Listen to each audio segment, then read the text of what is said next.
طرف آتی ہوں. یہ پہلے ایک بات تو کلیئر کر دینا کہ پچھلے کچھ مہینوں میں وہ جو ایک شبہ تھا, ایک بحث سی تھی فلسطین کے ایشو کے اوپر اور اسرائیل کو تسلیم کرنے کی باتیں, آف کورس خان صاحب نے اور کوئی بھی پولیٹیکل حکومت کوئی بھی ہو وہ یہ فیصلہ نہیں کر سکتی, عوام کو اس پہ پذیرائی نہیں ملے گی. It's not a popular decision. So I think وہ کلیئر کر دیا, وہ ابہام وہ شبہ دور کر دیا. اب آگے چلیں گے نا, اب دوبارہ تو اس بحث میں نہیں پڑیں گے. اصل میں وہ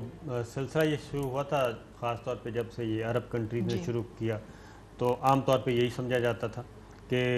اگر سعودی عرب اور یو اے ای اور اس طرح کے عرب ممالک اگر شروع ہو چکے ہیں تو اس کا مطلب ہے کہ یہ پورا سکرپٹ ہے آل اوور دا ورلڈ. لیکن وہ میرا خیال ہے پریزیڈنٹ ٹرمپ کے داماد جو کوشنر ہیں, ان کے نیشنل سیکورٹی ایڈوائزر, انہوں نے بھی بتا دیا تھا کہ یہ صرف عرب ملکوں تک محدود ہے, پاکستان اس میں نہیں ہے. لیکن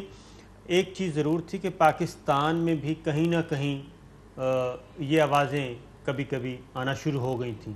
کہ اسرائیل کے ساتھ فلاں چیز میں فائدہ, اسرائیل کے ساتھ ہماری دشمنی کیا ہے, اس کو نیوٹرلائز کر دیں تو یہ ہو جائے گا, اور اس کم از کم اس کے شر سے محفوظ رکھا جا سکتا ہے. لیکن اب چونکہ یہ پرائم منسٹر کیٹاگوریکلی کہتے بھی رہے ہیں کہ اس میں کوئی صداقت نہیں ہے, اور آج انہوں نے اقوام متحدہ کی جنرل اسمبلی میں بھی خاص طور پہ بتا دیا کہ اسرائیل کے ساتھ اصل مسئلہ کیا, اور وہ مسئلہ فلسطین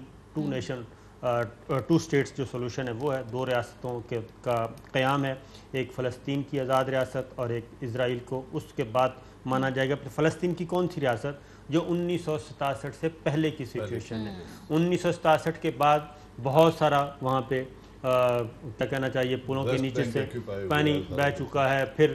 بہت سارے یہ جو بالکل مقبوضہ کشمیر کا جو ماڈل چینج کر رہے ہیں نا, وہ آبادیاں چینج کر رہے ہیں, آبادکاری کر رہے ہیں. مقبوضہ کشمیر کا جو ماڈل ہے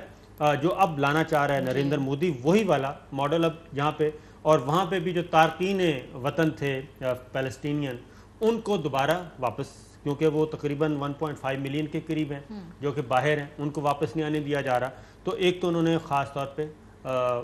اصولی موقف جو لیا وہ یہی ہے کہ جو اقوام متحدہ کی جنرل اسمبلی اور سلامتی کونسل کی قرارداد ہے اس کے مطابق فلسطین کا حل ہونا چاہیے. پاکستانی عوام بالکل 100% اس پہ اگری کرتے ہیں, مطلب اس پہ کوئی ڈس ایگریمنٹ نہیں, کوئی بھی کچھ بھی نہیں ہے, کیونکہ اس کی وجہ ہے کہ عرب ملک بھی اگر کر رہے ہیں تو وہ بھی ان کو آنے والے دنوں میں میرے خیال سمجھ آ جائے گی کہ وہ کوئی اچھا سودا نہیں کر رہے. وہ کسی بھی صورت میں وہ اصل میں خائف ہیں ترکی سے, خائف ہیں ایران سے. وہ سمجھتے ہیں کہ شاید اسرائیل آ گیا تو ترکی کی جو بڑھتی ہوئی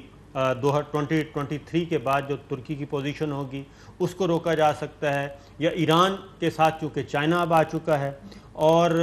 اکتوبر میں جو پابندیاں ختم ہو رہی تھیں ایران پہ ختم ہو جائیں گی, اس میں چونکہ امریکہ خود نکل چکا ہے اس معاہدے سے. اب اس معاہدے سے نکلنے کے بعد ایران پہ 2 دفعہ وہ اٹیمپٹ کر چکا ہے کہ دوبارہ پابندیاں لگیں, اس میں وہ کامیاب نہیں ہو رہا. اس کی ریزن یہ ہے